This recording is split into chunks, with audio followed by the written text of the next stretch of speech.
And welcome back to commerce educators. आज हम लोग देखने वाले हैं अपने कंपनीज एक्ट का जो चैप्टर नंबर 7 है, that is what inspection, inquiry and investigation. उसके हम कुछ पास्ट एग्जाम क्वेश्चन डिस्कस करने वाले हैं सीएमए के, एंड देन हम कुछ एक्स्ट्रा प्रैक्टिस क्वेश्चंस करने वाले हैं सीए और सीएस के। ठीक है, चलो देखो ये जो चैप्टर है ये काफी इजी सा ही चैप्टर है। ठीक है, देखो सबसे पहले अगर हम बात करें इसमें जो अपना क्वेश्चन नंबर 1 है जो कि जून 23 में आया हुआ क्वेश्चन है। देखो क्या क्वेश्चन बोला है। A group of shareholders of MSK Limited made a complaint to the registrar of companies that the business of the company is being carried on for unlawful and fraudulent purposes। क्या बोला, कुछ share holders थे, उन्होंने ROC को complain की कि जो company का बिजनेस है वो कैसे चल रहा है, फ्रॉडुलेंट तरीके से चल रहा है, अनलॉफुल पर्पसेस के लिए चल रहा है, और उन्होंने एप्लीकेशन फाइल करी कि भाई इंक्वायरी करवा लो into the affairs of the company. ठीक है, नाउ आपको डिसाइड करना है, यानी आपको ये आंसर करना है क्वेश्चंस का। देखो फर्स्ट क्वेश्चन क्या बोला है, whether the ROC has the power to order for inquiry. पहला आपसे क्वेश्चन पूछा है क्या आरओसी इंक्वायरी का ऑर्डर दे सकता है या नहीं दे सकता है। ऑब्वियसली बात है, हमने ये सारे प्रोविजंस पढ़े हैं कि आरओसी के पास पावर है। ठीक है, तो देखो पहले हम इसका आंसर पढ़ लेते हैं। देखो क्या बोला है, yes the ROC has the power to order for an inquiry. Obviously बात है, आरओसी को अगर सही लगेगा तो ही वो बोलेगा, तो अब उसको क्या बोला है यहाँ पे, as he deems fit after providing the company a reasonable opportunity of being heard into the affairs of the company if he is satisfied on representation made to him by any person that the business of the company is being carried on for fraudulent or unlawful purpose and not in compliance with the provisions of this act। ये हमने पूरा पढ़ा है। ठीक है, आपको याद होगा सबसे पहले हमने इंस्पेक्शन के प्रोविजन पढ़े थे, देन हमने इंक्वायरी के प्रोविजंस पढ़े थे। तो इंक्वायरी वाले प्रोविजंस में ये था कि अगर आरओसी को ऐसा लगता है कि कंपनी का बिजनेस अनलॉफुल पर्पस के लिए कैरी ऑन हो रहा है या फ्रॉडुलेंट पर्पस के लिए कैरी ऑन हो रहा है, तो आरओसी इंक्वायरी ऑर्डर कर सकता है। ठीक है, तो इसीलिए यस आरओसी के पास में पावर है। ठीक है, ये अपना हो गया आंसर नंबर 1। चलो नेक्स्ट आ जाओ। नेक्स्ट आपसे क्या क्वेश्चन पूछा है, इफ यस मतलब फर्स्ट वाले क्वेश्चन का अगर आंसर यस है तो आपको प्रोसेस लिखना है कि आरओसी को क्या प्रोसेस फॉलो करना है। एकदम डायरेक्ट क्वेश्चन है, जो हमने इंक्वायरी का पूरा प्रोसेस लिखा था वो आपको यहाँ पे लिख देना होगा। ठीक है, देखो सिंपल सा है, रजिस्ट्रार जो है वो कंपनी को पहले इन्फॉर्म करेगा और कंपनी को बोलेगा कि भाई तुम हमें क्या करो, इंफॉर्मेशन वगैरह या एक्सप्लेनेशन वगैरह जो भी है वो फर्निश करो। ठीक है, और कंपनी को वो ऑब्वियसली बात है क्या देगा, reasonable opportunity of being heard. ये सब करने से पहले ही बेसिक चीजें हमने सब कुछ पढ़ रखा है। नेक्स्ट आ जाओ। नेक्स्ट क्वेश्चन क्या बोला है, whether the inquiry should be pursued by ROC in case the complaint is withdrawn by the same group. ये इंपॉर्टेंट क्वेश्चन है, मैंने आपको लिखवाया भी था। अगर मान लो जिन शेयर होल्डर्स ने आरओसी को बोला था या जिन शेयर होल्डर्स ने आरओसी के पास कंप्लेंट की थी कि भाई हम चाहते हैं कि इस कंपनी की इंक्वायरी हो बिकॉज ये कंपनी फ्रॉडुलेंट एक्ट कर रही है, मान लो आगे जाके अगर उन लोगों ने कंप्लेंट को क्या कर लिया, अगर उन लोगों ने कंप्लेंट को विड्रॉ कर लिया, तो बोला है क्या तब भी आरओसी इंक्वायरी करेगा या रोक देगा क्योंकि विड्रॉ हो चुकी है। देखो बेसिकली क्या बोला, भले ही उन लोगों ने अपनी एप्लीकेशन विड्रॉ कर ली है, लेकिन आरओसी को तो ऐसा लग रहा होगा ना कि भाई कंपनी ने एक्चुअली कुछ फ्रॉड किया या कुछ अनलॉफुल किया, तभी तो उसने इंक्वायरी स्टार्ट की होगी। तो नो मैटर उन लोगों ने अपनी कंप्लेंट विड्रॉ कर ली है, स्टिल आरओसी इंक्वायरी कंटिन्यू कर सकता है क्या, एब्सोल्युटली। ठीक है, देखो क्या बोला है यहाँ पे, inquiry can be pursued by the ROC in case, भले ही कंप्लेंट विड्रॉ कर ली गई है by the same group of share holders, लेकिन फिर भी आरओसी जो है वो उसको कंटिन्यू कर सकता है। और लास्ट क्वेश्चन क्या पूछा है, देखो whether CG has the power to direct ROC to carry out the inquiry. बिल्कुल, हमने ये भी बात की थी कि सेंट्रल गवर्नमेंट जो है वो आरओसी को भी बोल सकता है, मतलब सीजी के पास भी पावर है कि वो आरओसी को बोल सकता है कि भाई तुम इंक्वायरी करवाओ। ठीक है, तो यस आ जाएगा इसका answer, yes CG may if it is satisfied if the circumstances so warrant। अगर CG को लगता है कि हाँ circumstances ऐसी है तो वो डायरेक्शन दे सकता है आरओसी को कि भाई तुम इंक्वायरी करवाओ। एकदम बेसिक सा क्वेश्चन है आपका, 4 मार्क का क्वेश्चन आया हुआ है। ठीक है, चलो सो सिंपल क्वेश्चन ही हैं इस चैप्टर के।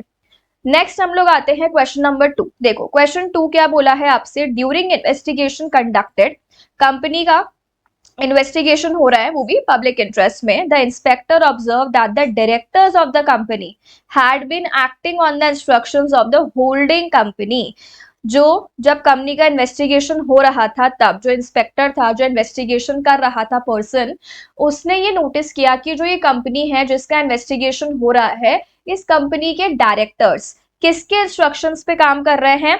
इस कंपनी के डायरेक्टर्स उसकी होल्डिंग कंपनी के इंस्ट्रक्शंस पे काम कर रहे हैं and he proceeded to investigate the holding company. Is the inspector permitted to do so? अब अगर आपको याद होगा तो हमने एक टॉपिक पढ़ा था कि अगर किसी भी कंपनी का इन्वेस्टिगेशन हो रहा है तो उस कंपनी की रिलेटेड कंपनीज का भी इन्वेस्टिगेशन करवाया जा सकता है with prior approval of central government. तो वो जो रिलेटेड कंपनीज वाला पूरा सेक्शन है वो आपको यहाँ पे लिख देना है, ठीक है। सिंपल, एकदम डायरेक्ट क्वेश्चन है, केस स्टडी बनाकर दिया है, बट आपको डायरेक्टली कौन सा वाला टॉपिक यहाँ पे लिखना है? Investigation into affairs of the related company, section 219। तो हमने पढ़ा था अगर किसी भी कंपनी की इन्वेस्टिगेशन चल रही है तो इंस्पेक्टर को अगर लगता है नेसेसरी तो वो इन्वेस्टिगेट करवा लेगा किस किस के अफेयर्स को?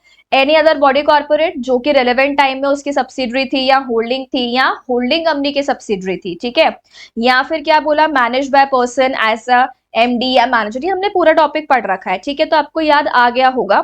इसके अलावा देखो क्या बोला? Any other body corporate whose board of directors comprises nominees of the company or is accustomed to act in accordance with the directions or instructions of the company and any person जो कि company का MD or manager या employ है, ठीक है। एकदम direct, कुछ भी नहीं करना है। मैंने आपको प्रॉपर ये पूरा सेक्शन समझा रखा है क्लास में, सेक्शन 219। आपको एज इट इज वो सेक्शन लिख के आ जाना है, आपका वो तो क्या हो जाएगा? प्रोविजन, ठीक है। उसके बाद में फैक्ट्स में क्या बोला कि डायरेक्टर जो है वो होल्डिंग कंपनी के इंस्ट्रक्शंस पे काम कर रहे हैं, दैट इज वाई इंस्पेक्टर ने होल्डिंग कंपनी का क्या करवाया है? यहाँ पे इंस्पेक्टर ने होल्डिंग कंपनी का यहाँ पे इन्वेस्टिगेशन करवाया है, तो वो करवा सकता है क्या? यस। बस एक चीज आपको हाईलाइट क्या कर लेनी है कि अगर हमें रिलेटेड कंपनीज का भी इन्वेस्टिगेशन करना है तो पहले हमें उसके लिए प्रायर सीजी अप्रूवल चाहिए, ठीक है। तो आपको ये वाली लाइन हाईलाइट करके लिखनी है। तो अगर सीजी का अप्रूवल मिल जाता है तो वो इन्वेस्टिगेट करवा सकता है, ठीक है। चलो, अब इसके बाद में हम लोग आते हैं नेक्स्ट अपने क्वेश्चन नंबर 3 पे। देखो क्वेश्चन 3 क्या बोला है? Decide the liability of the person for commission of the act during the course of inspection, inquiry and investigation under the companies act 2013। आपको यहाँ पे लाइबिलिटी बतानी है। अभी हम कुछ केस पढ़ेंगे यहाँ पे और उसको देखते हुए आपको बताना है कि उस पर्सन की लाइबिलिटी आएगी या नहीं आएगी। देखो सबसे पहले फर्स्ट पॉइंट क्या बोला है? एक पर्सन है who is required to make statement during the course of investigation pending against this company is a party to the manipulation of documents related to the transfer of securities and naming of holders in the register of member। देखो क्या बोला? एक person है, ठीक है, और वो person है उसे स्टेटमेंट देना है during the course of investigation pending against it's company. यानी बेसिकली कंपनी का भी क्या चल रहा है? कंपनी का इन्वेस्टिगेशन चल रहा है, करेक्ट। अभी वो जो पर्सन है उस पर्सन को स्टेटमेंट देना है, मतलब इन्वेस्टिगेशन के टाइम पे उसे कुछ स्टेटमेंट देना है, ठीक है। और वो जो पर्सन है, वो पर्सन कौन सा पर्सन है? वो एक ऐसा पर्सन है जिसने क्या चीज करी है? जिसने मैनिपुलेशन किया है डॉक्यूमेंट्स का। जिसने क्या किया है? जिसने मैनिपुलेशन किया है डॉक्यूमेंट्स का related to transfer of securities, और इसके अलावा क्या किया है? मैनिपुलेशन वगैरह in the names of holders in the register of member. यानी शेयर ट्रांसफर किसको होना है, कैसे होना है, और रजिस्टर ऑफ मेंबर में किसका नेम आना है, नहीं आना है, ये सब चीजों में उस बंदे ने मैनिपुलेशन किया है। मतलब वो एक पार्टी टू मैनिपुलेशन है, मतलब जिन भी लोगों ने मिलकर मैनिपुलेशन किया उसमें से वो एक खुद बंदा भी ऐसा है जिसने की मैनिपुलेशन किया है। तो अब तुम्हें ये बताना है कि भाई अगर ये पर्सन है जिसने मैनिपुलेशन किया है तो क्या ये लायबल होगा कि नहीं होगा। ये एक ऐसा क्वेश्चन है जहां पे आप कॉमन सेंस से भी आंसर कर सकते हो। ऑब्वियस सी बात है, अगर किसी भी कंपनी का इन्वेस्टिगेशन चल रहा है और अगर कोई पर्सन है जो जानबूझकर मैनिपुलेशन करेगा, ठीक है, ऐसी सब चीजें करेगा, तो हम लोग जानते हैं, हमने कंपनीज एक्ट का एक सेक्शन हम लोग बार बार डिस्कस करते हैं, सेक्शन 447 फ्रॉड, ठीक है। तो अगर ये पर्सन ये सब चीजें कर रहा है तो वो ऑब्वियस सी बात है सेक्शन 447 में लायबल हो जाएगा। तो ये एक पेनल्टी वाला सा सेक्शन है, ठीक है। देखो इसका आंसर सेक्शन 229 में सब चीजें गिवन है। क्या बोला? जहां पे एक person who is required to provide explanation और make a statement during a course of inspection, inquiry, investigation or an officer or other employee of the company or other body corporate which is also under investigation।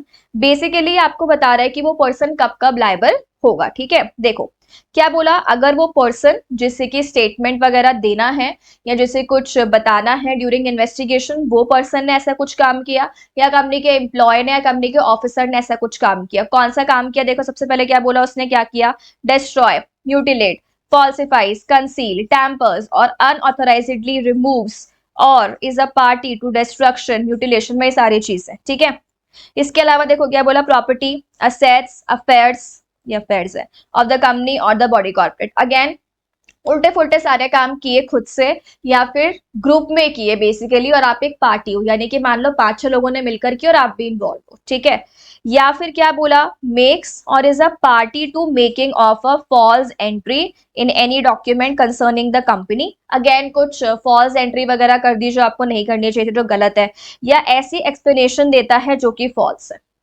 तो ultimately ये सब चीजें हम लोग normally भी तो पढ़ते ही है ना, कि अगर आपको कुछ चीज बतानी थी और आपने नहीं करी, आपने मैनिपुलेट किया, आपने गलत बताया, बातें छुपा ली, कंसीलमेंट ऑफ फैक्ट कर लिया, तो ये सब चीजों के लिए आपके ऊपर जो पेनल्टी आएगी वो कौन सी वाली आएगी, सेक्शन 447 की पेनल्टी आएगी। तो बेसिकली हम कह सकते हैं कि ये एक पेनल्टी टाइप का प्रोविजन रहता है। ठीक है, चलो तो इसको आप लिख देना कि सेक्शन 447 में वो पर्सन लायबल हो जाएगा।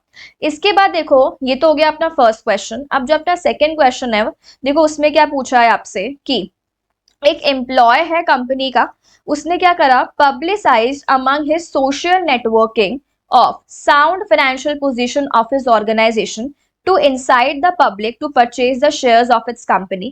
In actuality, the company was running in loss. अब देखो ध्यान से सुनो, कंपनी का एक एम्प्लॉय है, ठीक है, उसने अपने सोशल ग्रुप में या सोशल मतलब बेसिकली जो अपने फ्रेंड्स वगैरह के साथ वो बैठा हुआ है बेसिकली सोशल नेटवर्किंग में, उसने ये पब्लिसाइज किया, मतलब उसने बेसिकली ये सबको बताया।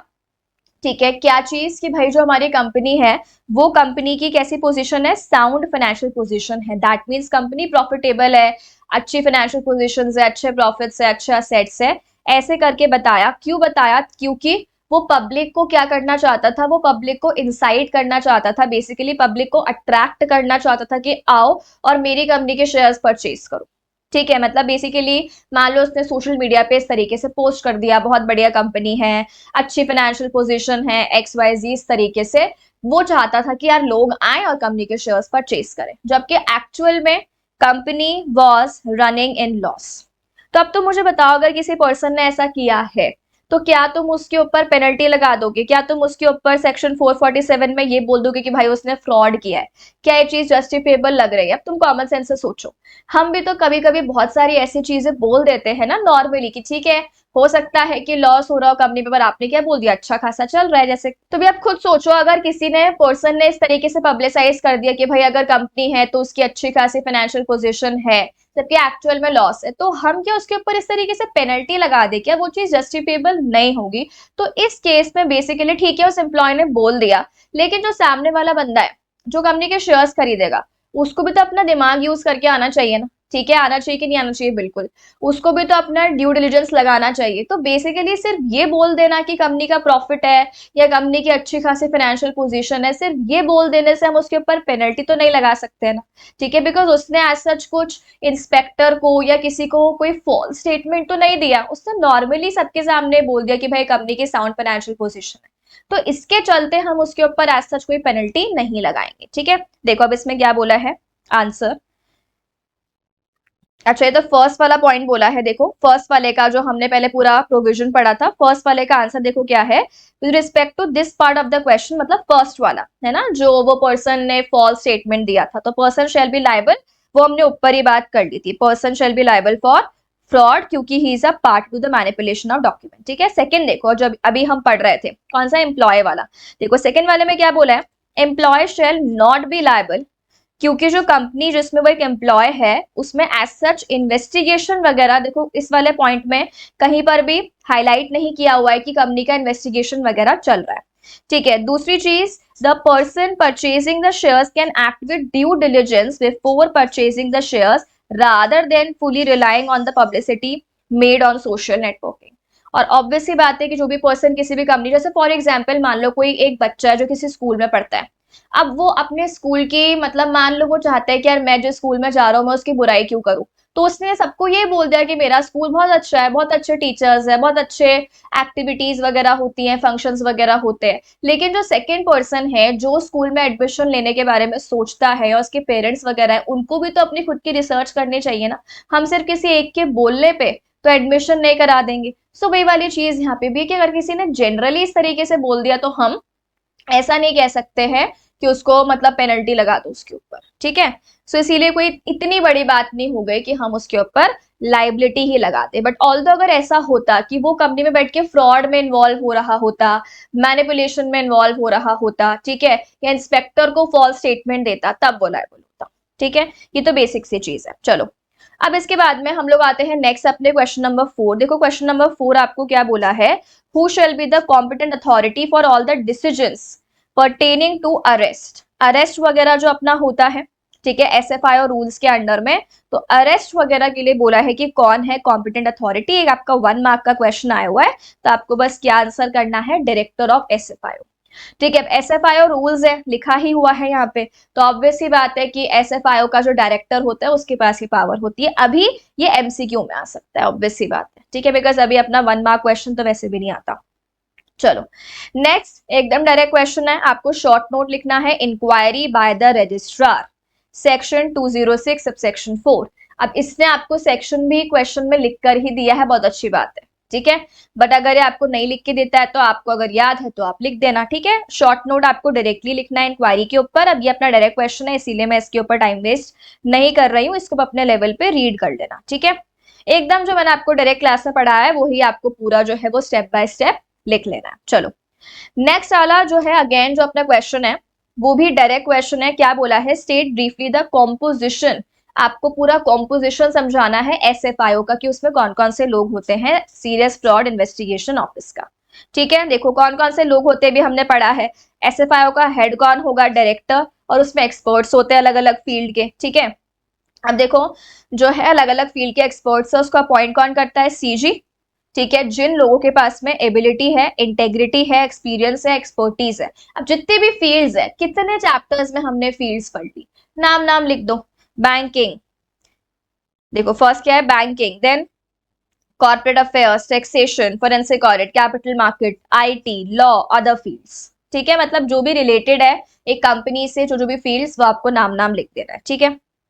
चलो नेक्स्ट आ जाओ, नेक्स्ट है अपना क्वेश्चन नंबर 7। देखो क्वेश्चन 7 अच्छा क्वेश्चन है, इसको स्टार लगा लो। देखो क्वेश्चन 7 में आपको क्या बोला है, एक कंपनी है हाइड एंड सीक लिमिटेड, उसके शेयर होल्डर्स है and they are not satisfied about the performance of the company. Company है और कंपनी के शेयर होल्डर्स जो हैं वो उस कंपनी की परफॉर्मेंस से सेटिस्फाइड है क्या, नहीं है, वो उस कंपनी की परफॉर्मेंस से सेटिस्फाइड नहीं है। It is suspected that some activities being run in the name of the company are not in the interest of the company or its member। उनको ये डाउट हो रहा है कि यार कुछ जो एक्टिविटीज है कंपनी की वो कंपनी के या मेंबर्स के इंटरेस्ट के फेवर में नहीं है, उनके इंटरेस्ट के अगेंस्ट में है। मतलब कुछ ऐसी चीजें कर रही है कंपनी जो कि उनके अगेंस्ट में है, उनके बेनिफिशियल नहीं है उनके लिए, ठीक है।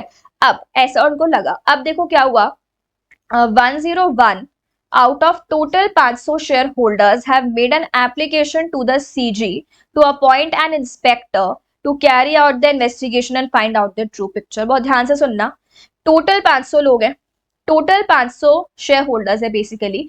टोटल 500 शेयर होल्डर्स में से 101 शेयर होल्डर्स ने, टोटल 500 शेयर होल्डर्स में से 101 शेयर होल्डर्स ने सीजी को एप्लीकेशन लगाई और एप्लीकेशन लगाकर क्या बोला कि भाई सीजी प्लीज इंस्पेक्टर को अपॉइंट करो और इन्वेस्टिगेशन कंडक्ट करवाओ।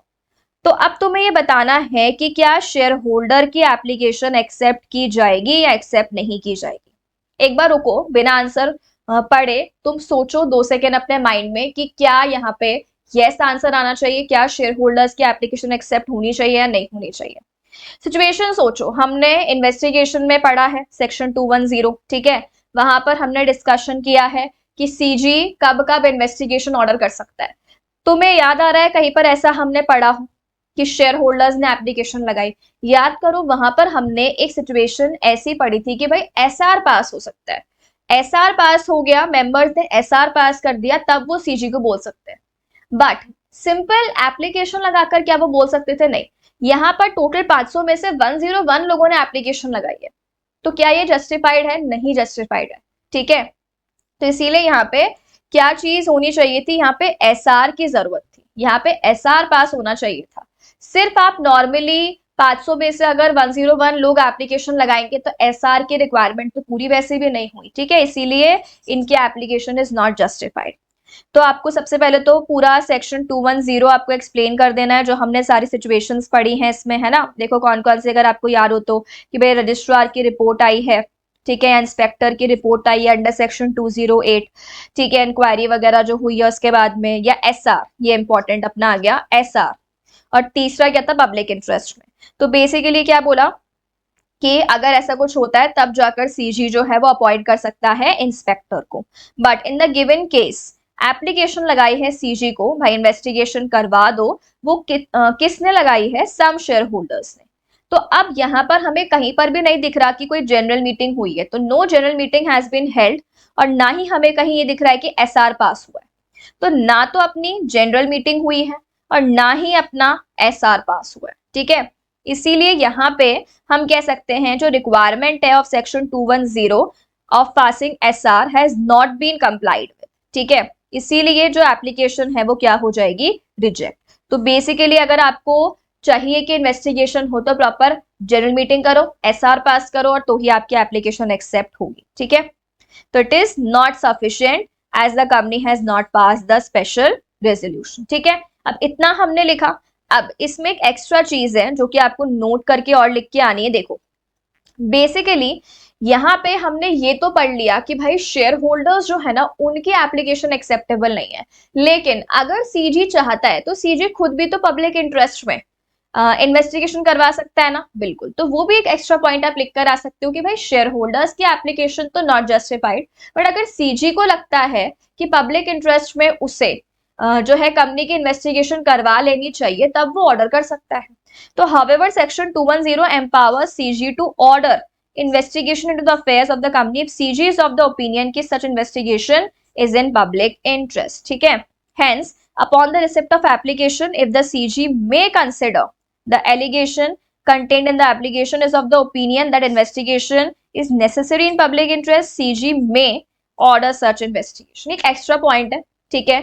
नॉर्मली एप्लीकेशन जो शेयर होल्डर्स की है वो तो रिजेक्ट होगी, लेकिन अगर उसकी एप्लीकेशन को देखते हुए जो 101 मेंबर्स हैं उनकी एप्लीकेशन को देखते हुए अगर सीजी को लगता है कि यार पब्लिक इंटरेस्ट में करवा लेनी चाहिए, क्योंकि ये जो रीजन दे रहे हैं एसआर पास नहीं हुआ, that is a valid ground, लेकिन ये लोग जो रीजन दे रहे हैं इन्वेस्टिगेशन करवाने का, उसको देखते हुए सीजी को खुद को लग गया कि पब्लिक इंटरेस्ट में जरूरी है, तो सीजी चाहे तो पब्लिक इंटरेस्ट में इन्वेस्टिगेशन ऑर्डर कर सकता है, ठीक है। लेकिन मेन जो आपका क्वेश्चन आपसे यहाँ पे पूछा गया था, तो आपको यहाँ पे क्या क्वेश्चन पूछा गया था कि आपको ये मेंशन करना है कि क्या ये एप्लीकेशन एक्सेप्ट होगी, तो एप्लीकेशन तो एक्सेप्ट नहीं होगी, ठीक है, बट सीजी चाहे तो। इसीलिए देखो क्या होता है कि कभी कभी है ना हमें डिप्लोमेटिक आंसर देने होते हैं, कभी कभी क्या होता है कि दो सिचुएशन बन जाती है कि ऐसा होगा तो एक्सेप्ट हो भी सकती है और ऐसा हो गया तो एक्सेप्ट नहीं भी हो सकती, तो कभी कभी आपके पास में ऐसा क्वेश्चन आएगा।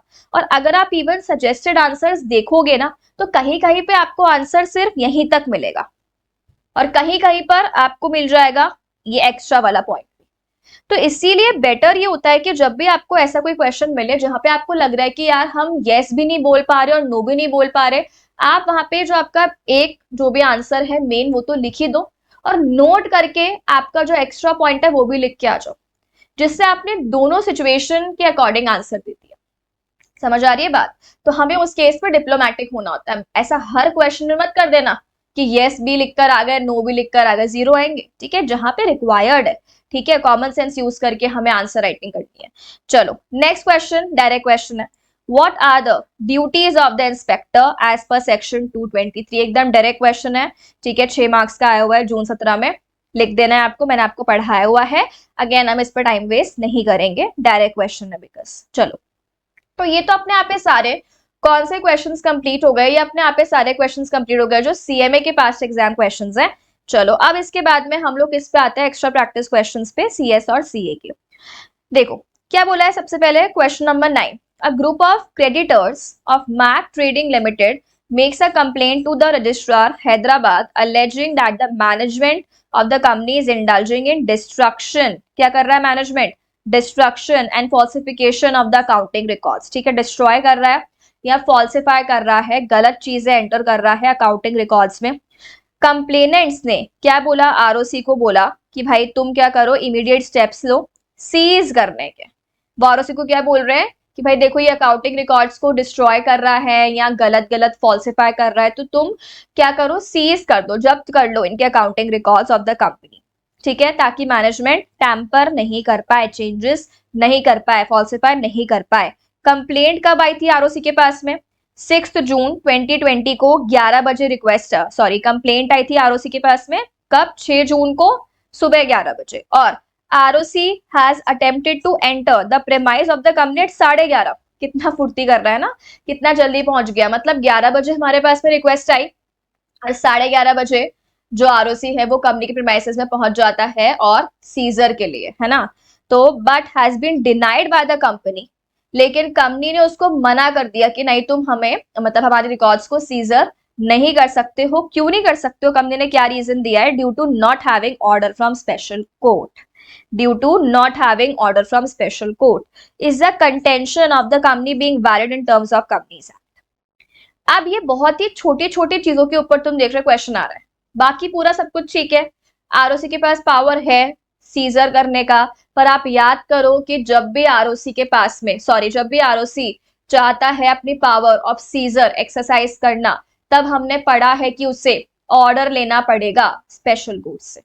अब यहाँ पे तुम देखो कॉमन सेंस से हमें ये समझ में आ रहा है या हम ये अजम्पशन ले रहे हैं, क्योंकि यहाँ पे कहीं पर भी क्लैरिफाई नहीं कर रखा है कि स्पेशल कोर्ट से आरओसी परमिशन लेकर आए। और दूसरी बात यहाँ पे तुम टाइमिंग देख लो, 11 बजे तुम्हारे पास में कंप्लेंट आई है, तुम 11:30 बजे तो कंपनी की प्रीमाइसेस में पहुंच जाते हो। तो हमें तो यही लगेगा ना 11 से 11:30 के बीच में तुमने कहाँ स्पेशल कोर्ट तुम गए होगे, कहाँ तुमने परमिशन, अब कोर्ट में तो ऐसा है नहीं कि तुम गए, ठीक है 11 बजे कंप्लेंट आई 11:05 में पहुंच गए और फिर तुमने परमिशन भी ले लिया और इतना। तो हम ये अज्यूम कर रहे हैं इस क्वेश्चन में कि इतना जल्दी तो तुमने स्पेशल कोर्ट का ऑर्डर नहीं ही लिया होगा, इसीलिए बिना स्पेशल कोर्ट के ऑर्डर के क्या आरओसी सीजर कर सकता है, नहीं कर सकता। ठीक है, तो आपको वही लिखना है सेक्शन 209 के अकॉर्डिंग, है ना। और ये चीज आपको याद रखनी होगी कि ये इन्वेस्टिगेशन वाली चीज नहीं है, क्योंकि आप याद करो इन्वेस्टिगेशन में हमने पढ़ा है, इन्वेस्टिगेशन में सीजर करने के लिए स्पेशल कोर्ट की ऑर्डर की जरूरत नहीं होती। बट यहाँ पे कहीं पर भी इन्वेस्टिगेशन दिख रहा है क्या आपको, नहीं, क्वेश्चन में कहीं पर भी ये नहीं है कि इन्वेस्टिगेशन चल रहा है कंपनी के ऊपर। ठीक है, तो इन्वेस्टिगेशन नहीं है और उस केस में आरओसी सीजर करना जो आता है, तो हमने सेक्शन 209 में पढ़ा है स्पेशल कोर्ट का ऑर्डर चाहिए होता है। ठीक है, तो इन द गिवन केस आरओसी को 11 बजे कंप्लेंट आई और वो 11:30 बजे पहुंच गया, that is within 30 minutes. तो it is evident registrar did not obtain any order from the special court to seize the books.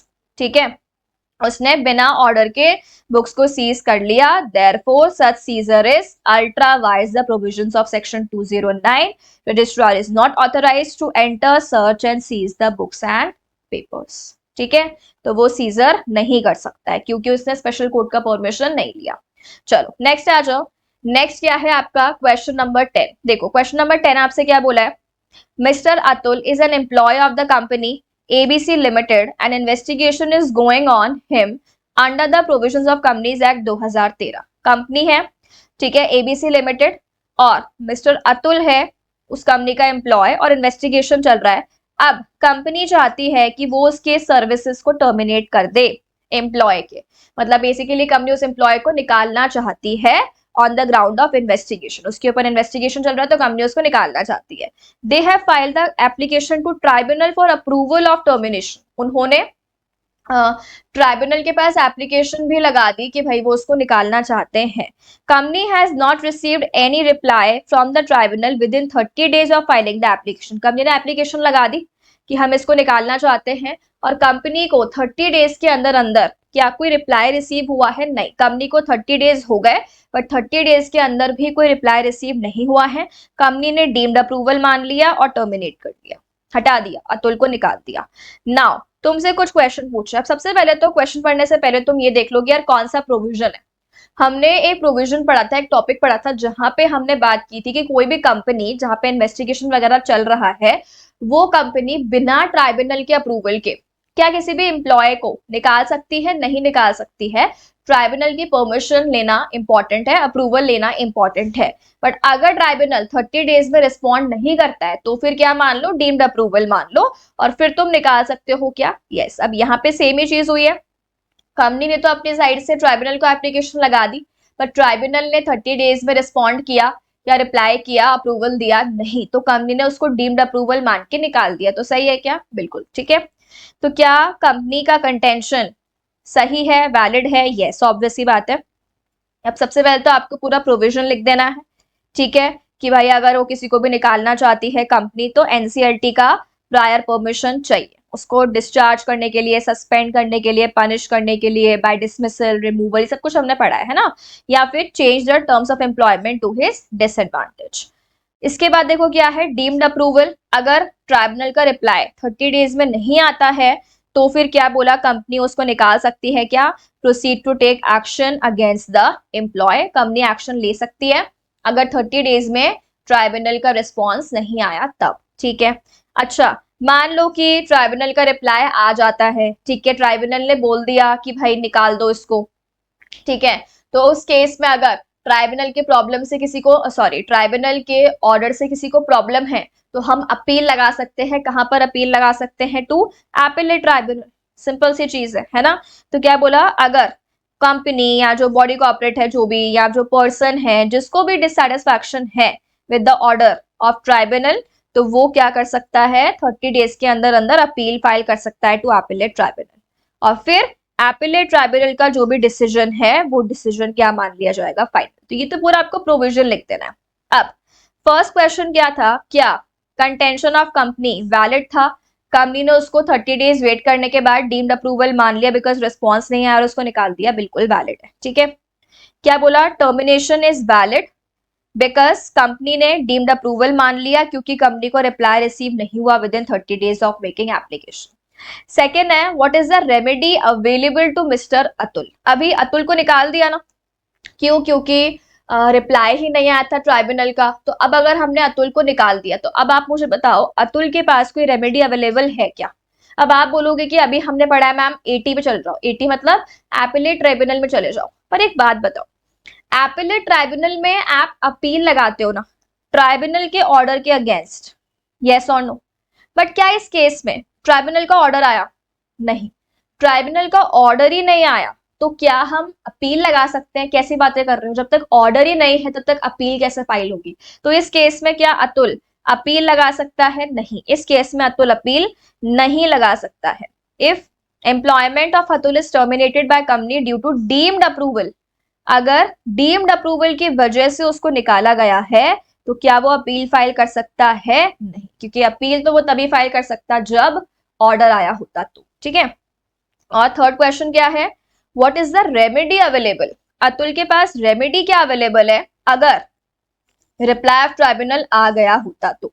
Obvious ही बात है, अगर ट्राइब्यूनल का रिस्पॉन्स आ गया होता और तब ट्राइब्यूनल ने बोला होता उसको निकाल दो, तब तो हमारे पास सिंपल चीज है, तब हम अपील लगा सकते हैं। अगर रिप्लाई आ ही गया होता, ट्राइब्यूनल के ऑर्डर आ ही गया होता, तो हम उसके ऑर्डर के अगेंस्ट अपील लगा सकते हैं ना, सिंपल सी चीज है, ठीक है। तो देखो क्या बोला, अगर ऐसा है तो Atul can refer appeal to 80 within 30 days of receiving the letter of objection raised by tribunal. Simple. चलो नेक्स्ट आ जाओ, वेदर। देखो नेक्स्ट क्वेश्चन क्या है, whether legal advisers and bankers are required to disclose information during course of investigation to the tribunal, CG, ROC, inspector. मैंने आपको I think एक note करके या लास्ट में आपको एक पॉइंट लिखवाया था इस चैप्टर में कि जो भी लीगल एडवाइजर्स हैं या जो भी बैंकर्स हैं उनके पास ऑब्वियस सी बात है कंपनी की इंफॉर्मेशन होती है, कम्युनिकेशन होती है which is privileged communication, confidential चीजें, और इनके ऊपर कोई बाउंडेशन नहीं है, इनको कोई जरूरत नहीं है इंफॉर्मेशन बताने की, ठीक है। तो इनके ऊपर क्या कोई बाउंडेशन है? क्या इनको मैंडेटरीली डिस्क्लोज करने की जरूरत है चीजों को टू सीजी और इंस्पेक्टर और आरओसी? नो, ठीक है, ये हमने लिखा हुआ है। तो legal bankers, sorry, legal advisers and bankers not to disclose certain information, ठीक है। देखो क्या बोला, नथिंग इन चैप्टर, देखो बेसिकली हमने यहाँ पे सेक्शन वाइज ही किया तो हम वैसे ही याद कर लेंगे। Nothing in section 206 to 229 shall require the disclosure to the tribunal or to the CG, registrar, inspector by a legal advisor of any privileged communication made to him in that capacity except as respects the name and address of his client. Basically क्या बोल रहा है कि जो भी इस वाले sections में हमने सारी चीजें पढ़ी है, जो भी प्रोविजंस हैं, जो भी इंक्वायरी इंस्पेक्शन वगैरह जो भी हो रहा है इन सब सेक्शंस में, तो उसके रिगार्डिंग सीजी है, चाहे आरओसी है, चाहे कोई भी है ना, इंस्पेक्टर वगैरह, तो उनको जरूरत नहीं है इंफॉर्मेशन देने की। ठीक है, कौन इंफॉर्मेशन नहीं देगा, मतलब किसको जरूरत नहीं है इंफॉर्मेशन देने की? लीगल एडवाइजर को। ऑब्वियस बात है कि लीगल एडवाइजर जो है कंपनी का, मान लो कंपनी ने उसको अपनी सिचुएशन पूरी बताई होगी और कंपनी ने उससे एडवाइस मांगी होगी, तो ऑब्वियस बात है उसके पास कंपनी के बारे में कुछ ऐसी इंफॉर्मेशन होगी which is privileged communication, that means publicly available नहीं है, तो लीगल एडवाइजर उसको सीक्रेट रख सकता है। जैसे आपने बेसिकली सुना होगा ना, जैसे अगर कोई पर्सन है उसको लॉयर मिलता है, उसने कोई क्राइम किया है या वो जेल वेल में है, अक्यूज्ड है, तो उसको लॉयर मिलता है, तो आप जो भी बातें अपने लॉयर के साथ करते हो, क्या लॉयर को बताने की जरूरत होती है कोर्ट में? नहीं। ठीक है, मतलब बेसिकली जो भी आप कम्युनिकेशन अपने लॉयर के साथ करोगे वो सीक्रेट रहेगी ना, सेम चीज यहाँ पर भी है। जो भी कम्युनिकेशन हम अपने लीगल एडवाइजर्स या अपने बैंकर्स के साथ करते हैं वो सीक्रेट रहती है। लेकिन क्या बोला, वो नाम और एड्रेस बता सकता है, इसके अलावा और कोई भी कम्युनिकेशन वो नहीं बताएगा। और सेम बैंकर वगैरह है तो उसमें भी सेम ही चीज रहेगी। ठीक है, banker of any company, body corporate, other person, कोई भी इंफॉर्मेशन उनको मिली है अपने क्लाइंट के रिलेटेड, ठीक है, तो वो बताने की जरूरत नहीं है। चलो, तो ये हो गया बेसिकली क्वेश्चन नंबर 11। नेक्स्ट आ जाओ क्वेश्चन नंबर 12। अब देखो आपको क्वेश्चन 12 में क्या पूछा है, a notice was sent to Mr Left. एक मिस्टर लेफ्ट है, ठीक है, जिसको नोटिस भेजा, किसने नोटिस भेजा? नोटिस भेजा इनको रजिस्ट्रार ने, to furnish the information related to a business transacted during his tenure in the ex company. एक एक्स कंपनी में वो काम करता था और उसके टेन्योर के टाइम पे, मतलब जिस टाइम पे मिस्टर लेफ्ट उस कंपनी का एम्प्लॉय था, उस टाइम के रिगार्डिंग इंफॉर्मेशन मांगी आरओसी ने। लेफ्ट ने इग्नोर कर दिया नोटिस को, क्या सोचते हुए कि भाई अभी मैं एम्प्लॉय नहीं हूं कंपनी का। रजिस्ट्रार ने उसके अगेंस्ट समन इशू कर दिया कि भाई तुम्हें आना पड़ेगा मेरे सामने। अब तुम बताओ क्या लेफ्ट की लायबिलिटी बनती है? अब तुम्हें याद होगा हमने पढ़ा है कि प्रेजेंट एम्प्लॉयज की भी लायबिलिटी बनती है as well as past employees की भी लायबिलिटी बनती है। ठीक है, तो अगर कोई पास्ट एम्प्लॉय है और जिस टाइम पे वो एम्प्लॉय था उस टाइम की अगर हमें इंफॉर्मेशन चाहिए, हमें एज एन आरओसी वगैरह को, तो उसकी ड्यूटी बनती है कि वो उस टाइम की इंफॉर्मेशन दे, भले वो अभी एम्प्लॉय नहीं है बट उस टाइम पर तो वो एम्प्लॉय था, तो ऑब्वियस सी बात है मिस्टर लेफ्ट की ड्यूटी बनती है, he was bound to give information to ROC. ठीक है, देखो क्या बोला, रजिस्ट्रार के पास पावर है कि वो इशू कर सकता है written notice to the company requiring such company. वो कंपनी को बोलेगा कि भाई तुम इन्फॉर्मेशन वगैरह दो, डॉक्यूमेंट वगैरह दो। ठीक है, और इवन क्या बोला, अगर वो इन्फॉर्मेशन पास्ट पीरियड की है तो वो ऑफिसर्स जो एम्प्लॉयमेंट में थे उस टाइम पे, है ना, उनको भी नोटिस जाएगा कि उनको जो भी इंफॉर्मेशन पता है उनको वो इन्फॉर्मेशन सबमिट करनी होगी। तो इसीलिए लेफ्ट को नोटिस गया था, इसीलिए उसको इन्फॉर्मेशन देनी चाहिए थी पास्ट पीरियड की। He is bound to furnish to the registrar such information, तो उसकी ड्यूटी, उसकी लायबिलिटी बनती है। ठीक है, चलो नेक्स्ट हम लोग आते हैं क्वेश्चन नंबर 13 पे। देखो क्वेश्चन 13 क्या बोला है, एक कंपनी है ग्रेटर डीना इन्वेस्टर्स एसोसिएशन, इन्होंने कंप्लेंट करी बाय इनफॉर्मल लेटर, ठीक है, टू सीजी। कंप्लेंट करी है, पहली ही हमें कहां दिख गई एक प्रॉब्लम, इनफॉर्मल लेटर, मतलब फॉर्मली कुछ कंप्लेंट नहीं किया है, इनफॉर्मली कंप्लेंट किया है इन्वेस्टर्स के एसोसिएशन ने। क्या बोलते हुए, management of Secret Limited has been indulging in fraudulent activities causing loss to the shareholders and investigation should be carried out to find out the whole truth. On receipt of the letter, CG directed association to approach them formally after complying with the provision. अभी ऊपर हमने एक question पढ़ा था जिसमें हमने वो वाली बात पढ़ी थी कि 500 में से 101 मेंबर्स ने एप्लीकेशन लगाई थी। सिमिलर क्वेश्चन है एकदम। देखो यहाँ पे क्या बोल दिया कि इन्वेस्टर्स की एसोसिएशन है जिन्होंने इनफॉर्मली अप्लाई किया। सीजी बोल रहा है कि तुम्हें इतनी दिक्कत है कंपनी से तो हमें फॉर्मली अप्लाई करो। कैसे? एसआर पास कर दो, बात खत्म। सबसे पहले क्या करो, जनरल मीटिंग, उसके बाद क्या पास करो, एसआर। जो भी आपके कंपनी के शेयर होल्डर्स हैं उनसे एसआर पास करवाओ और फिर बोलो, ठीक है। इनफॉर्मली कोई भी एप्लीकेशन एक्सेप्ट नहीं होगी, ठीक है। वही सब कुछ लिख देना है। तो सबसे पहले तो आपको पूरा सेक्शन 210 को एक्सप्लेन करना है, जो अभी हमने ऊपर पढ़ा था वो वही तीनों पॉइंट्स, ठीक है। इसके बाद देखो क्या बोला है, एक और चीज है कि जब भी सीजी को क्या मिलता है, इंटीमेशन मिलता है स्पेशल रेजोल्यूशन का, सीजी के पास पावर है, एक्स्ट्रा पॉइंट है, इसको आप लिख सकते हो, सीजी के पास पावर है कि वो एप्लीकेंट्स को बोल सकता है कि भाई तुम सिक्योरिटी दो। देखो हम पढ़ते हैं ना, हमने पढ़ा है 2-4 जगह पे कि जब भी कोई पर्सन एप्लीकेशन लगाता है तो हम जानते हैं बहुत सारे फालतू के लोग भी आ जाते हैं ऐसे मुंह उठा के, चलो टाइम पास नहीं हो रहा, ट्राई करके देख लेते हैं, एप्लीकेशन लगाकर देख लेते हैं। अब तुम्हारे ट्राई करने से, तुम्हारे टाइम पास के लिए तुमने एप्लीकेशन लगा दी, तो कंपनी की रेपुटेशन खराब हुई। दूसरी चीज क्या होता है, बेसिकली कोर्ट का टाइम वेस्ट हुआ, ट्राइब्यूनल का टाइम वेस्ट हुआ, सीजी का टाइम वेस्ट हुआ, सबका टाइम वेस्ट हुआ।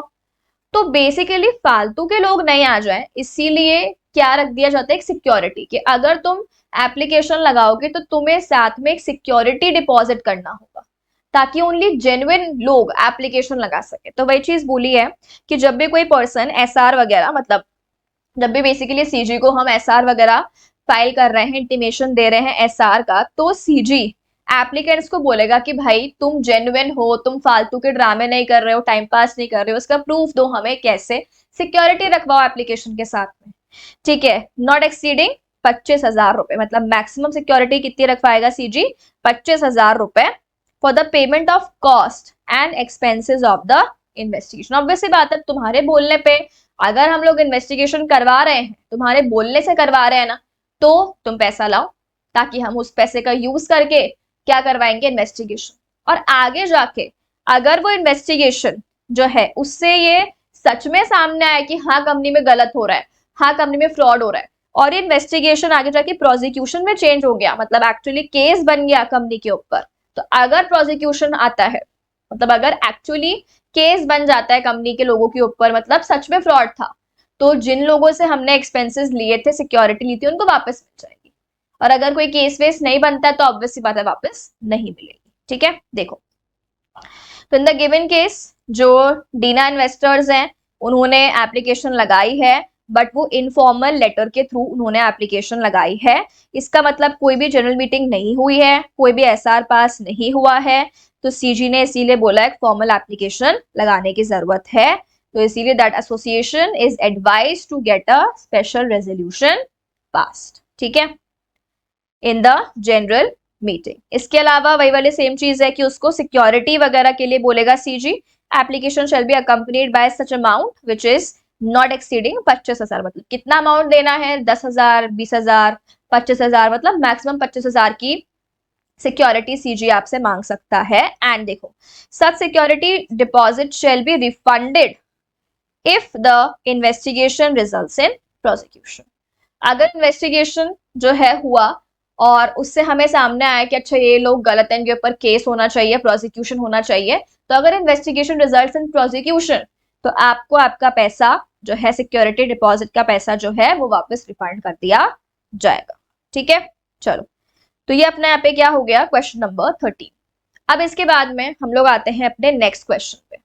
नेक्स्ट क्वेश्चन क्या बोल रहा है, share holders of Kumar Limited pass SR that affairs of the company ought to be investigated, ठीक है। शेयर होल्डर्स ने एसआर पास किया कि भाई हमें क्या करवाना है, हमें इन्वेस्टिगेशन करवाना है। कंपनी ने एसआर सबमिट किया सीजी को, okay. Examine explaining the relevant provisions of companies act whether the power of CG to order investigation is mandatory or discretionary. यहाँ पे आपसे क्वेश्चन क्या पूछा है कि सीजी के पास जो पावर है ना, इन्वेस्टिगेशन को ऑर्डर करने वाली पावर, वो कैसी है, वो मैंडेटरी है या डिस्क्रिशनरी। इसका मतलब अगर शेयर होल्डर्स ने एसआर पास किया है, ठीक है, और सीजी को बोला है कि हमें इन्वेस्टिगेशन करवाना है, तो क्या सीजी के ऊपर कंपलसरी ऑब्लिगेशन है कि इन्होंने एसआर पास करके बोला है तो इन्वेस्टिगेशन करवाना ही पड़ेगा, या फिर सीजी को ठीक लगता है तो ही सीजी इन्वेस्टिगेशन करवाएगा? खुद सोचो और बताओ। ऑब्वियसली बात है, यहाँ पे जो पावर होगी वो क्या पावर होगी, बताओ, मैंडेटरी या डिस्क्रिशनरी? यहाँ पे पावर होगी डिस्क्रिशनरी। इसका मतलब सीजी का डिस्क्रिशन है, इसका मतलब सीजी के पास में यहाँ पे ऑप्शन है। सीजी को लगा कि यार इन्वेस्टिगेशन करवाना जरूरी है या नेसेसरी है या रिक्वायर्ड है, तो ही वो करवाएगा। अगर उसको लगा ये फालतू की बातें बोल रहे हैं, जरूरत ही नहीं है, सब कुछ सही चल रहा है, तो वो नहीं करवाएगा। ठीक है, देखो पहले तो आपको पूरा सेक्शन 210 को एक्सप्लेन कर देना है, वो हम अभी बहुत बार देख चुके, ऊपर सब जगह ये आ रहा है। इसके बाद क्या बोला है कि where CG receives an intimation of SR under section 210, CG is empowered by to require the application to give security. Same चीज पढ़ी हमने अभी ऊपर। इसके बाद क्या बोला, in the given case SR has been passed by share holders to effect that the investigation has been required. वही सेम चीज बोलिए कि एसआर वगैरह पास हुआ है कि हमें इन्वेस्टिगेशन करनी है, and copy of SR has been submitted. ये तो आपको पूरा वही एक्सप्लेन किया है, फैक्ट्स है। ठीक है, तो कुछ भी नहीं है, फैक्ट्स है ना। ये फैक्ट्स आ गए अपने ऊपर, अपना प्रोविजन आ ही गया था। ठीक है, ये अपना प्रोविजन आ ही गया था। और अब यहाँ पे देख लो आप, CG is empowered to order investigation. ठीक है, मतलब सीजी के पास पावर है to order investigation. Correct. Now section 210 has granted, section 210 ने डिस्क्रिशनरी पावर दी है सीजी को, मतलब सीजी का डिस्क्रिशन है, सीजी के पास चॉइस है। ठीक है, कंपल्शन नहीं है। to order an investigation into the affairs of the company where the CG receives an intimation of SR passed by company. That means अगर कंपनी का SR आता है CG के पास में, तो भी इन्वेस्टिगेशन करवानी है या नहीं करवानी है, CG के पास में डिस्क्रिशन है, ऑप्शन है। ठीक है, this is evident by the words where the CG is of the opinion that it is necessary to investigate. इसका मतलब यहाँ पे जो हम अपना प्रोविजन पढ़ते हैं उसमें साफ साफ लिखा हुआ है कि अगर सीजी को लगता है कि it is necessary to investigate, then it may order investigation into the affairs of the company. अब देखो एक बार हम वापस से पढ़ते हैं अपने प्रोविजन को। देखो क्या लिखा हुआ, बेसिकली सीजी के पास में पावर है to order an investigation into the affairs of the company if it is of the opinion that investigation is necessary। लिखा हुआ है साफ साफ, यानी अगर सीजी के ओपिनियन में इन्वेस्टिगेशन नेसेसरी है तो ही वो ऑर्डर देगा। अगर उसको लगता है टाइम पास करने के लिए फालतू में आ जाते हैं मुंह उठा के, तो वो मना कर देगा। मतलब दैट मीन्स वो इन्वेस्टिगेशन ऑर्डर तभी करेगा जब उसे लगता है, उसके ओपिनियन में जरूरी है। तो सीजी के पास में ऑप्शन हुआ कि मैंडेटरी चीज हुई, ऑप्शन हुआ है ना, डिस्क्रिशन हुआ। ठीक है, तो वही आपको यहाँ पे समझाया हुआ है कि CG is of the opinion may order, shall थोड़ी लिखा हुआ है, मे ऑर्डर। ठीक है, इसीलिए यहाँ पे क्या बोला, power of CG to order investigation is not mandatory but it is discretionary. ठीक है, चलो अब इसके बाद में हम लोग आते हैं अपने नेक्स्ट क्वेश्चन नंबर 16 पे। देखो क्या बोला है, the business of Weak Fabrication Limited एक कंपनी है, उसका business is conducted fraudulently and the management activities are not in the interest of the company. ठीक है, वही सेम चीज बोली है, बिजनेस कैसे हो रहा है फ्रॉडुलेंटली, एंड मैनेजमेंट एक्टिविटीज जो है वो कंपनी के इंटरेस्ट में है या नहीं है, नहीं है। ठीक है, अच्छा अब कंपनी का पेड अप कैपिटल आपको गिवन है, कितना रुपीज है, कंपनी का पेड अप कैपिटल आपको गिवन है 1 करोड़ रुपीज। ठीक है, इसके बाद क्या बोला, ग्रुप ऑफ शेयर होल्डर्स हैं नंबरिंग 110, मतलब 110 share holders who are representing 1/9 of the total voting power. कितने लोग हैं, 110, और उनके पास मिलाकर कंपनी का वोटिंग पावर कितना है, 1/9 of the total voting power. ठीक है, वो लोग अप्रोच कर रहे हैं ट्राइब्यूनल, वेरी इंपॉर्टेंट। अभी तक हमने जितने भी क्वेश्चंस पढ़े हैं सब क्वेश्चंस में हमने क्या पढ़ा है कि हम लोग इन्वेस्टिगेशन के लिए अप्रोच कर रहे हैं सीजी को, सेक्शन 210 में। बट ये हमने एक सेक्शन पढ़ा था, अगर आपको याद हो, सेक्शन 213, जिस सेक्शन में ट्राइब्यूनल को भी अप्रोच किया जा सकता है, चाहे शेयर होल्डर्स हैं। ठीक है, शेयर होल्डर्स भी, कुछ लिमिट्स हमें गिवन थी, शेयर होल्डर्स भी अप्रोच कर सकते हैं ट्राइब्यूनल को, और इसके अलावा शेयर होल्डर्स के अलावा अदर पर्संस भी अप्रोच कर सकते हैं ट्राइब्यूनल को, याद करो। ठीक है, तो ऐसे सारे जो क्वेश्चंस होते हैं ना, कभी कभी क्या होता है, हम फ्लो में बस हमारे माइंड में वही रहता है सीजी सीजी सीजी, तो हम ये इग्नोर कर देते हैं कि भाई एप्लीकेशन यहाँ पे सीजी को नहीं लगाई है हमने यहाँ पे ट्राइब्यूनल को लगाई है। तो वो वाला हमें सेक्शन 213 के अकॉर्डिंग उसका आंसर करना है। ठीक है, तो ट्राइब्यूनल को एप्लीकेशन लगाई है to carry out the investigation. ठीक है, आपसे एडवाइस मांगा है। 3 क्वेश्चन है, देखो फर्स्ट क्वेश्चन क्या बोला है, whether the group can make valid application. अगर आपको याद हो तो हमने जो 2 पार्ट्स पढ़े थे कि भाई मेंबर्स भी एप्लीकेशन लगा सकते हैं और अदर पर्संस भी एप्लीकेशन लगा सकते हैं। मेंबर जो एप्लीकेशन लगा सकते हैं, हमने 2 लिमिट्स पढ़ी थी, कंपनी हैविंग शेयर कैपिटल में लिमिट्स थी एक तो, और company not having share capital. अब तुम देखो यहाँ पर साफ साफ गिवन है कंपनी का हमें पेड अप कैपिटल गिवन है। अब पेड अप कैपिटल गिवन है तो ऑब्वियस सी बात है कंपनी हैविंग शेयर कैपिटल वाला ही आ जाएगा, है ना।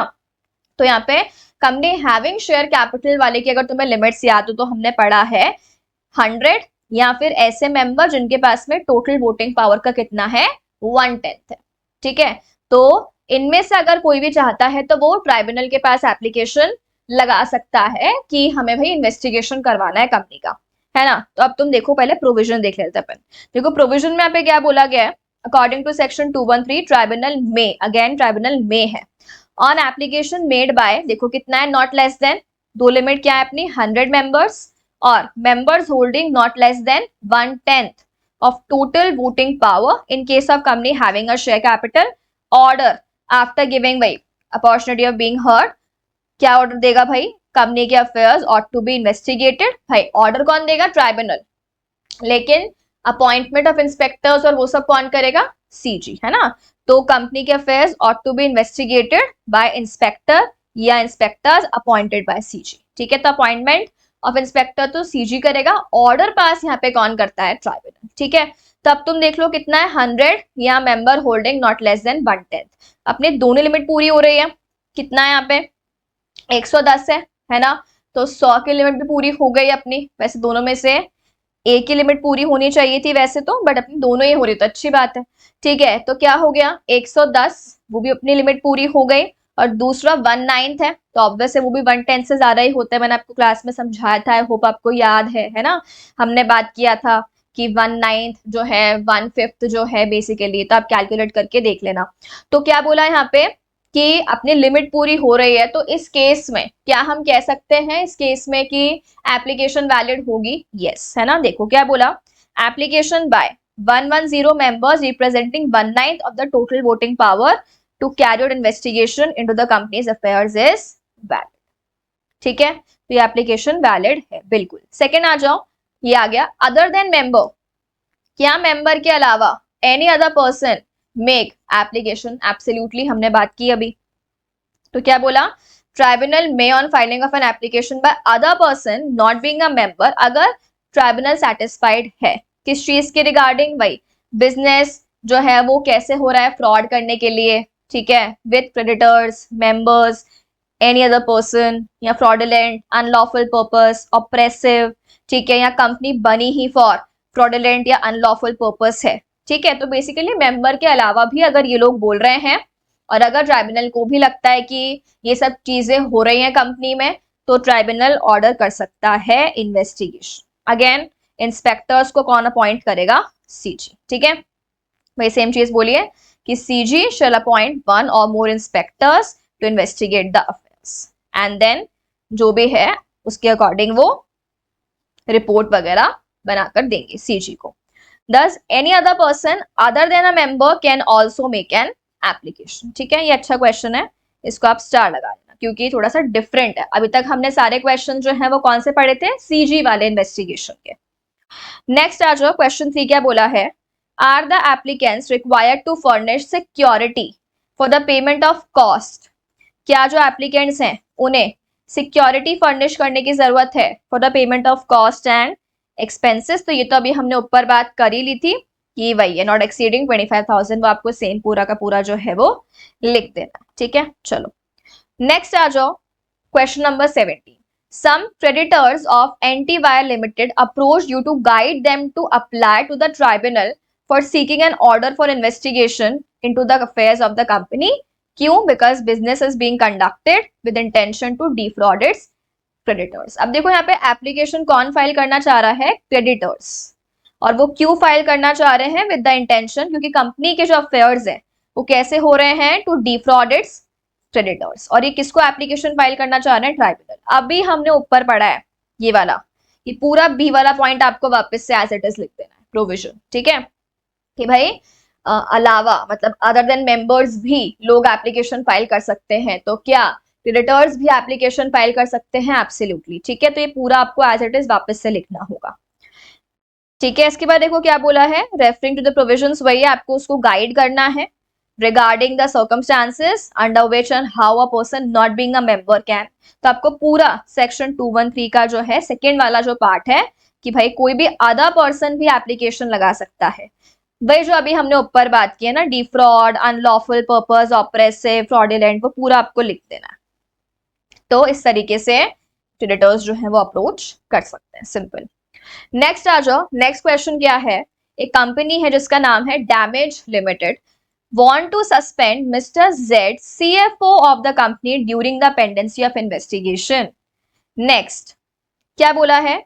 On the order of tribunal, the company approached the tribunal on 3rd January for the proposed action. Company on 15th February, company ने application कब लगाई है? 3rd January को, और कंपनी ने 15th Feb को क्या करा है? ऑर्डर ऑफ सस्पेंशन पास किया है without waiting for the order from tribunal. That means company ने एप्लीकेशन लगाई है 3rd जनवरी को, ट्राइब्यूनल का कोई रिस्पॉन्स नहीं आया है अंटिल 15th फेब, और 15th फेब को कंपनी ने उसको बाहर निकाल दिया, टर्मिनेट कर दिया। कमेंट, क्या कंपनी का एक्शन सही है? ये आप होमवर्क में करोगे, बिकॉज ऊपर ऐसा सिमिलर क्वेश्चन हम लोग कर आए कि कंपनी ट्राइब्यूनल को एप्लीकेशन लगाती है, ट्राइब्यूनल का रिस्पांस इतने डेज में आना चाहिए, नहीं आया तो क्या होगा। मैं वापस से आपको नहीं बता रही हूँ, अपना दिमाग यूज करना और अपने आप इसको क्वेश्चन को ट्राई करना, आपको आ जाएगा, बहुत सिंपल है। चलो अब देखो नेक्स्ट क्वेश्चन क्या है।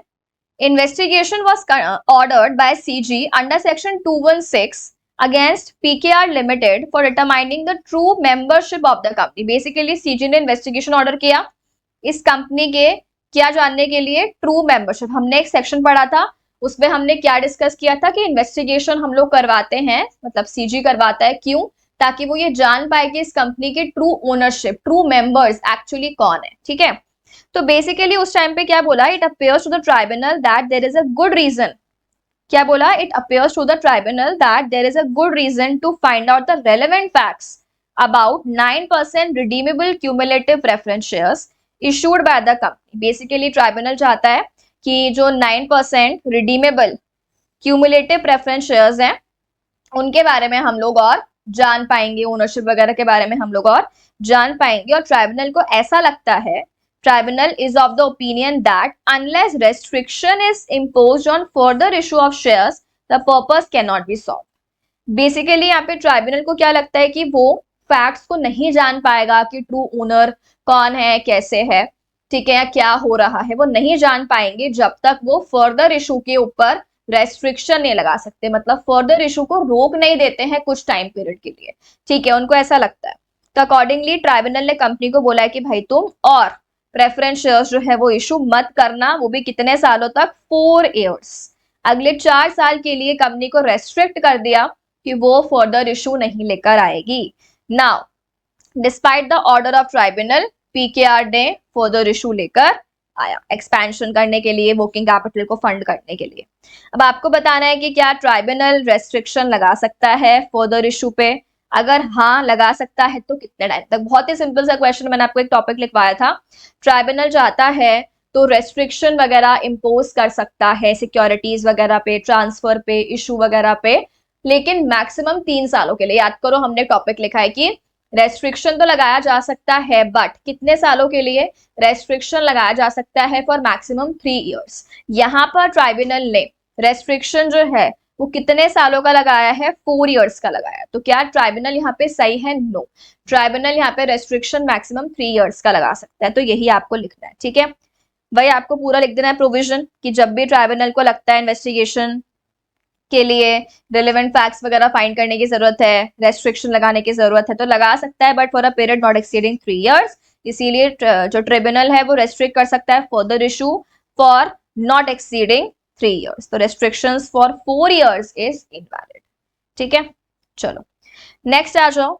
Members of Sarath solution limited are concerned about the performance of the company as they suspect gross negligence and mismanagement of the affairs of the company detrimental to the interest of the company, and therefore filed application to the CG to appoint inspector to carry out the investigation। ठीक है, क्या बोला है? Members को लग रहा है company में नेग्लिजेंस हो रहा है, मिसमैनेजमेंट हो रहा है, सही काम नहीं हो रहा है, अगेंस्ट में काम हो रहा है टू द कंपनी या मेंबर्स, तो उन लोगों ने सीजी को क्या लगाई है? एप्लीकेशन, ठीक है। to appoint an inspector. Okay. इसके बाद क्या बोला, X who was appointed as inspector is of the view that to find out the true picture necessary to investigate into the affairs of Messrs Hemant Softtech Solution Limited, which is subsidiary of Sarath Solution Limited. मतलब inspector को क्या लग रहा है कि हमें investigation करने के लिए कंपनी की, सब्सिडरी कंपनी की भी इन्वेस्टिगेशन करनी चाहिए. अब आपको बताना है क्या इंस्पेक्टर के पास पावर्स हैं या नहीं है. सिमिलर क्वेश्चन अभी हमने ऊपर एक किया था, वहां पे होल्डिंग कंपनी आया था कि होल्डिंग कंपनी की इन्वेस्टिगेशन करवा रहे थे. यहां पर आया है subsidiary company. Same section, investigation into the affairs of related companies. करवा सकते हो क्या? यस. किससे पूछ के? सीजी से प्रायर परमिशन लेके. तो पूरा आपको सेक्शन जो है वो एक्सप्लेन कर देना है जो हमने ऊपर बात की थी. And then allowed only with the prior approval of CG. ठीक है, सिंपल. इसको भी आप एक बार होमवर्क में रीड करना. सेम क्वेश्चन है. नेक्स्ट आ जाओ, क्वेश्चन नंबर 21. देखो क्या बोला है यहाँ पे. Pursuant to section 210, inspector appointed to investigate the affairs of Sterling Trading Limited, Ahmed, the general manager operations, who is aware of certain misdeeds of the management, desires to know whether he is entitled to any protection. एक person है, मतलब basically company का employ है ना, general manager. तो उसको company के बारे में कुछ पता है कि उल्टे फुल्टे कुछ मिसडीड हो रहे हैं, कुछ उल्टे फुल्टे काम हो रहे हैं. तो वो ये जानना चाह रहे हैं कि क्या उसको कोई प्रोटेक्शन अवेलेबल है, कि अगर उसने अपना मुंह खोला तो हो सकता है कंपनी उसको डिसमिस कर दे. तो क्या उसको कोई प्रोटेक्शन अवेलेबल है if he discloses the misdeed during the course of examination by the inspector. कुछ नहीं है, सेम आपका सेक्शन जो भी हमने ऊपर डिस्कस किया था कि बिना ट्राइब्यूनल के अप्रूवल के कंपनी ड्यूरिंग इन्वेस्टिगेशन किसी भी एम्प्लॉय की सर्विस को टर्मिनेट नहीं कर सकती. तो वो पूरा आपको सेक्शन 218 एक्सप्लेन कर देना है. ठीक है, चलो लिख लोगे तो आप अपने आप ही लिख सकते हो. तो बेसिकली क्या बोला, अब protection under section 218 is available to mister Ahmed. ठीक है, वही कि आपको ट्राइब्यूनल से पहले परमिशन की जरूरत है, और अगर नहीं आया 30 डेज में तब company can take action, otherwise नहीं ले सकती. ठीक है, चलो डन. विद दिस अपने सारे जो क्वेश्चंस हैं इस वाले चैप्टर के वो होते हैं कंप्लीट. चैप्टर आपका बहुत ही बेसिक सा सिंपल सा चैप्टर है. ठीक है, और ये अपना यहाँ पे होता है कंप्लीट. जो मैंने आपको 1-2 क्वेश्चंस होमवर्क में दिए हैं, वैसे तो एक ही क्वेश्चन दिया है. ठीक है, मैक्स, तो वो आपको एक बार देख लेना है अपने लेवल पे.